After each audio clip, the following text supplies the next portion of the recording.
পুটলি নিয়ে পালাইল বীজের ডরে। জোরসে বলেন না সুবহানাল্লাহ। দেখেন জোরে সুবহানাল্লাহ বলবেন তো আমার মনের স্পিডটা বাড়বে, আমার মনে আনন্দ হবে। একটু ভাই আওয়াজটা দিবেন বক্সের।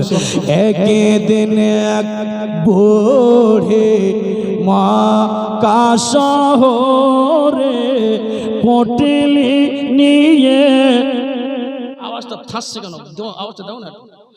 একদিন এক ভোরে মক্কা শহরে পুটলি নিয়ে পালায় নবীজির ডরে। ডেকে বলে নূর নবীজি ও গো বুড়ি শোনো না, ভারী